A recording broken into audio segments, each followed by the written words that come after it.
درود و به برنامه ما خوش آمدید. اخبار امروز پنجشنبه 14 ایول را از استودیوی رادیو آزادی از پراگ تقدیم میکنیم. در برنامه امروز پدر بندی سابق گوانتانامو میگوید آرزویش دیدن پسرش است. آخه ما ایام داریم که خیلی کارا میشه، نباشه همش برایسته بگیریم. یگانه روستای آلمانی تباران در قرقیزستان زندگی با عرف و عادت‌های مردم بومی. من آلمانی‌هایی را میشناسم که خود را نمیس مینامند و مثل گرجی و یا ازبک رفتار میکنند. وزیر تندرستی تاجیکستان گفت از این بعد طبیبانی که خطا میکنند تنبیه و یا جزا میگیرند. یک مؤسسه امدادی سازمان ملل متحد میگوید صدها هزار نفر از دختران تاجیک با تحصیل حتمی میانه اکتفا میکنند و صنف‌های بالایی را ختم نمیکنند. رهبران یونیسف بنیاد حمایت از کودکان سازمان ملل روز 14 ایول ضمن معرفی گزارش سالانه یونیسف وضع کودکان جهان در سال 2016 گفتند سال گذشته تعداد دختران تاجیکی که فقط تا صنف 9 خواندند افزوده است. ما با وزارت معارف در جامعه های کار میبریم که در آن بعضی دختران از تحصیل دور ماندند تا تمام دختران با تحصیل فرا گرفته شوند.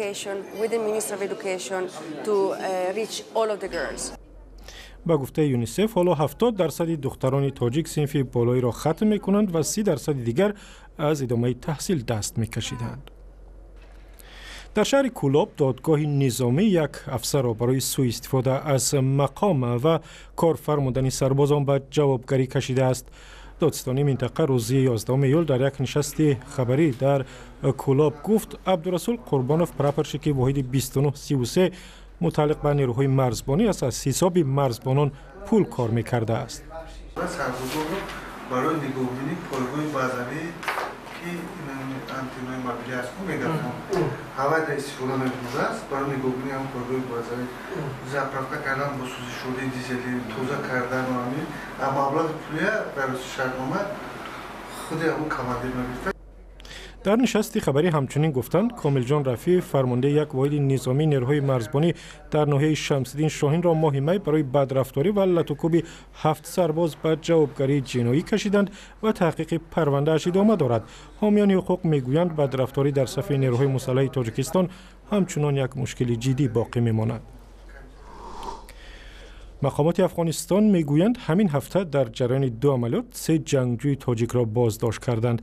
ریاست امنیت ملی افغانستان روز 14 ایول گفت شیخ محمد عیسی یک شهروند تاجیکستان همراه با چند طالب در بدخشان دستگیر شدند و یک تاجیک دیگر با نام سلمان قبل از بازداشت خود را به دریا انداخته و کشته شده است. از این پیشتر همین ریاست ویدیوی بازپرسی گروه متهم به تروریسم را نشر کرد که در آن 2 نفر با لحن تاجیکی میگفتند برای جهاد به افغانستان آمدند. این 2 نفر را در ولایت ننگرهار دستگیر کردند. و حالا گزارش را درباره سرنوشت یک شهروند تاجیکستان میبینیم که 15 سال پیش افغانستان و سپس به پاکستان رفت و به چی سرنوشت گرفتار شد. بر اساس یک سازشنامه واشنگتن و بلگراد محمد دولتوف آخرین زندانی تاجیک گوانتانامو روز 11 ایول در سربستان سرپناه یافت و زندگی و کاری بعدیش تحت نظارت حکومت این کشور اروپایی تنظیم خواهد شد. مهمترین کار این است که این نفران از جانب جامعه سربستان پذیرفته شدند. همکنون آنها امکان شروع زندگی نو را در سربستان پیدا کردند. باور دارم که حکومت سربستان الکی چند اقدام را در این زمینه انجام داده است و در آینده هم کمک خواهد کرد. محمد دولتوف حالا 38 سال دارد. 14 سال اخیر با گمان عضویت در حرکت اسلامی ازبکستان و تمرین در قرارگاه‌های القاعده افغانستان و پاکستان در زندان گوانتانامو نگهداری میشد. سال 2002 از جانب مقامات انتظامی پاکستان در قلمرو این کشور بازداشت و بعداً به زندان نظامی آمریکا در جزیره کوبا انتقال یافت. هیچگاه محاکمه و هم رسما عیبدار نشده است.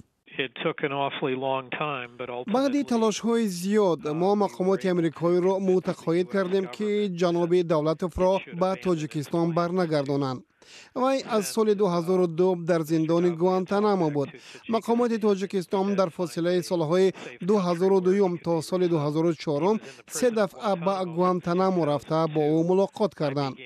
حالا در سربستان زندگی نو را شروع کرده می‌خواهد در مکتب ترجمانی تحصیل کند.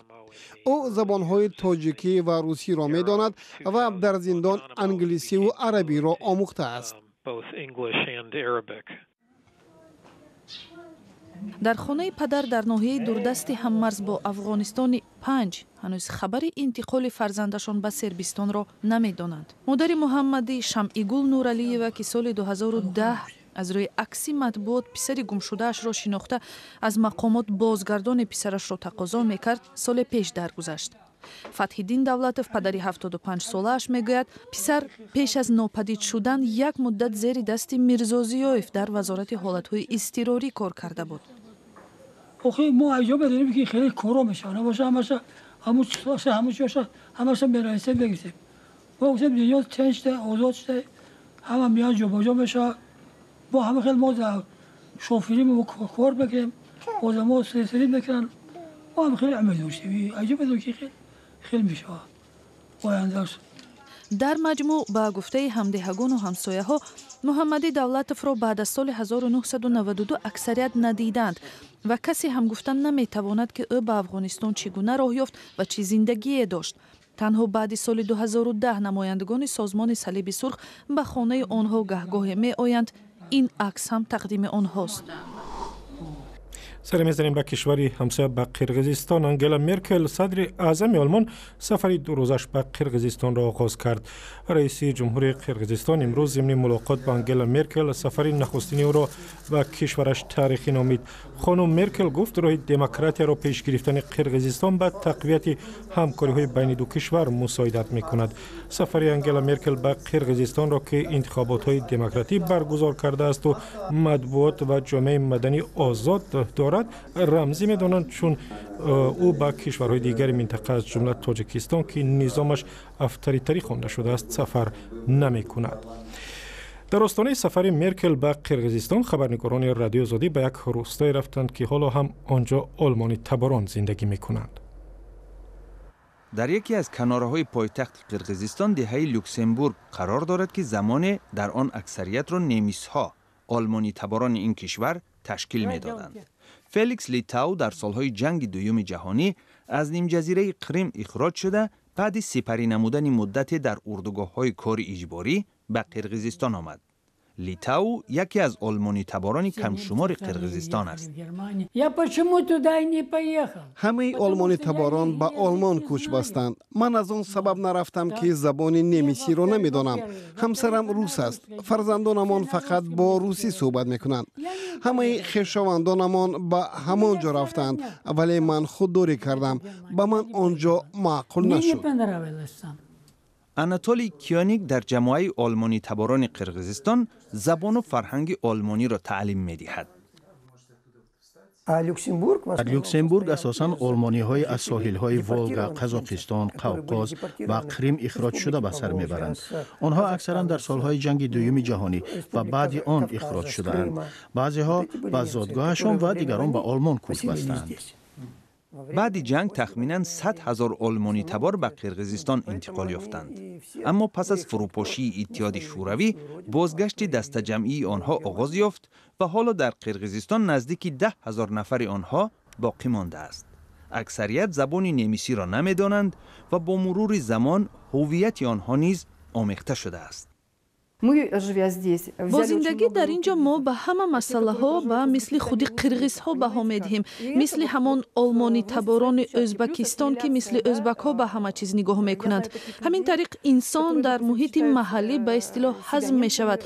من آلمانی هایی را میشناسم که خود را نمیس مینامند و مثل گرجی و یا ازبک رفتار میکنند. در جریان سفر کانسلر آلمان خانم انگلا مرکل به قرقیزستان بازدید از دهه لوکسمبورگ مد نظر نیست. مثل آن جماعه آلمانی تباران محلی نیز به تدریج رابطه با وطن باباییشان را از دست می‌دهند. دفتر ریاست جمهوری افغانستان گفت در این زمان هیچ برنامه برای اثر گرفتن مذاکرات صلح با طالبان ندارد.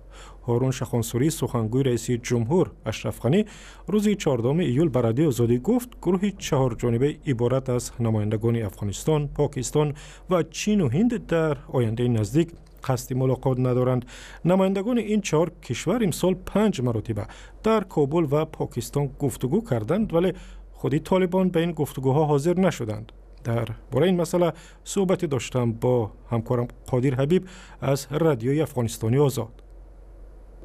قادر، به برنامه ما خوش آمدید. بیانیه دفتر ریاست جمهوری افغانستان چی معنی دارد؟ کاملا دست کشیدن از مذاکرات صلح با طالبان یا متوقف کردن مذاکرات؟ بله، صحبتی که ما با هارون شخانسوری سخنگوی رئیس جمهور افغانستان داشتیم، اونا در توضیح همین گزارش‌ها گفتند که خب عملا در حال حاضر گفتگوهای 4 جانبه به اشتراک نمایندگان افغانستان، پاکستان، امریکا و چین متوقف شده، اما این را رد نکرد که این گفتگوها از سر گرفته شد و احتمال از سرگیری گفتگوهای صلح را رد نکرد. اونا گفتند که افغانستان همواره چشم برای صلح است و در نهایت همه نزاعها از راه صلح و گفتگو حل میشه، از میز گفتگو حل میشه. اونا احتمال از سرگیری گفتگوهای 4 جانبه را هم تا هنوز رد نکردن. بله. و با نظر داشتی حمله و بمبگذاری های اخیر از طرف طالبان چی در کابل چی در دیگر گوشه‌های افغانستان، میتوان گفت که این گروه میل به مذاکرات صلح ندارد یا هنوزم علامت های هست که میخواهند مذاکرات؟ خب در تازه ترین بیانیه‌ای که از سوی رهبر طالبان ملا هیبت الله آخوندزاده نشر شده، اینا بر ادامه جنگ در افغانستان تاکید کردند، اما گفتند که راه صلح را هم باز نگه می‌دارند. ولی عملاً قسمی که دیده میشه از عکس العمل حکومت افغانستان در برابر طالبان، بخصوص رئیس جمهور افغانستان که خودش ابتکار همین پروسه گفتگوها را در دست داره، عملاً طور به نظر میرسه که اینا در حال حاضر برای گفتگو و مذاکره با طالبان چیز در سر دست ندارن و میخواهند که از راههای نظامی طالبان را تحت فشار قرار بدن. ما شما شاید برگزاری نشست وارسا بودیم، تعهدات درازمدت جامعه جهانی، فشارها به نحو بر پاکستان در جلسه اجتماعی که در کنگره امریکا در کمیته روابط خارجی برگزار شد بالای پاکستان که آیا پاکستان دوست است یا دشمن، به نحو فشار آوردن برای کشور است داد رهبرای طالبان را و این گروه را تحت فشار قرار بده که به میز مذاکره حاضر شود. و رئیس جمهور افغانستان خودش از گفت که ما از پاکستان نمیخواهیم که ما را با طالبان در میز مذاکره بنشانه، ما از پاکستان میخواهیم که بر علیه طالبان عملا اقدام نظامی کنه. در حال حاضر اینا حربه نظامی را سر دست گرفتن تا شود که عملا در نهایت طالبان و رهبرانشان به میز مذاکره حاضر شود. و با همکارم قادر حبیب از رادیو افغانستانی آزاد درباره واکنش پاکستان هم صحبت کردم و هم درباره آنکه تا کجا پاکستان میتواند در حاصل شدن صلح یا به دست آمدن صلح در افغانستان مساعدت کند و گفتگوی کامل با او را در وبسایت azadi.org میتوانید ببینید. دسته منتخب نورسان تاجیکستان در بازی در یک مسابقه بین المللی فوتبال بازان ترکمنستان را شکست داد. تیم فوتبال بازان تا 16 ساله کشور در این بازی در روز 13 ایول در مسابقه راهی ابریشم و شن رقیبشان را با حساب 3-2 مغلوب کردند. بازی ها در شهر وینن چین صورت میگیرند و از این پیشتر تیم ملی تاجیکستان از رقیب پرقوت خود کره جنوبی با حساب 1-3 شکست خورد. بازی آینده فوتبال بازان نورس تاجیک روز 15 ایول با میزبان مسابقات تیم ملی نورسان چین است. و اخباری از این هم بیشتر در وبسایت ما، در صفحه های آزادی در فیسبوک، توییتر و یوتیوب و هم زمینه رادیو آزادی برای تلفن های همراه.